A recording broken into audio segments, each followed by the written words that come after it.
글로벌 증시와 국내 증시가 흔들린 시장 상황 앞선 리포트를 통해 전해드렸는데요. 앞으로의 증시는 어떻게 움직일지, 국내 투자자들은 어떤 입장을 취하는 것이 좋을지 증권팀 이소영 기자와 이야기 나눠보겠습니다. 안녕하세요. 안녕하세요.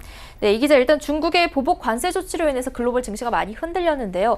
중국이 이렇게 나올 것이라고 미처 시장이 대응을 하지 못했던 것인지, 왜 이렇게 증시가 흔들린 건지 이유를 좀 알려주시죠.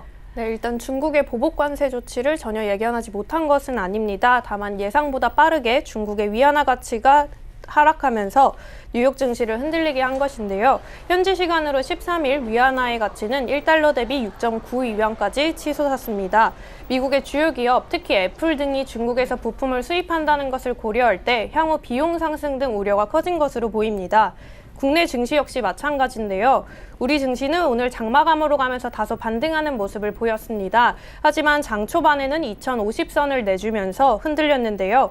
달러나 원화에 비해 위안화의 강세가 강하게 보이면서 원달러 환율이 오늘 1190원대까지 상승한 여파입니다. 원달러 환율이 상승하면서 외국인 투자자금 유출에 대한 우려가 전해진 겁니다. 네, 그러니까 중국의 보복 관세 조치도 영향을 물론 끼쳤겠지만 환의 변화가 시장을 특히 불안하게 만든 건데요.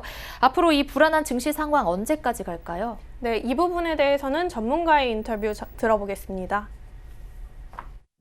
그 시점을 맞추고 이제 협상을 진행할 거예요. 그 협상 과정에서 아마 또 트럼프는 굉장한 여러 가지 형태의 자기 의견 표명을 할 겁니다. 그래서 그 시기는 전반적으로 보면 시장 불확실성이 계속 이렇게 잠복해서 단기적인 반영은 이번 주 정도에 마무리 짓는다고 쳐도 계속해서 이렇게 잔향의 형태로 남아있을 가능성이 좀 있는 그런. 네, 전문가의 말씀 들어보니 한동안 불확실성이 지속될 것으로 보이는데요. 그럼 지금과 같은 상황에서 국내 투자자들은 어떤 전략을 취해야 할지 궁금해할 텐데요. 어떻게 하는 게 좋을까요?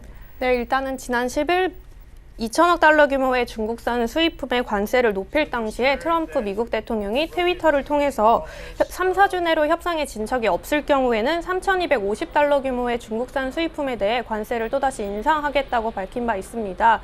여기에 더해 6월 28일에서 29일 G20 정상회담이 열린다는 점을 고려할 때 국내 투자자들은 잠시 숨고르기, 관망세에 가까운 투자 전략을 짜는 것이 좋을 것으로 보입니다.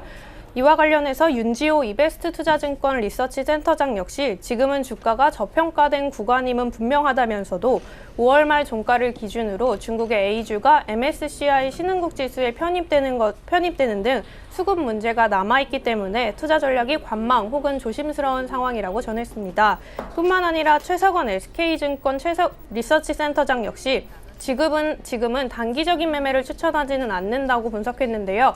다만 장기적인 관점으로 지금 저점 매수를 하려고 한다면 업황 반등이 예상되는 반도체나 혹은 위안화 강세에 수혜를 입을 것으로 보이는 면세점이나 화장품 관련주에 주목하라고 조언했습니다. 네, 적어도 이달 말까지 길면 오는 G20 정상 회담까지 불확실성이 계속되는 만큼 신중하게 투자에 나서는 게 좋겠습니다. 이소영 기자 만나봤습니다. 감사합니다. 감사합니다.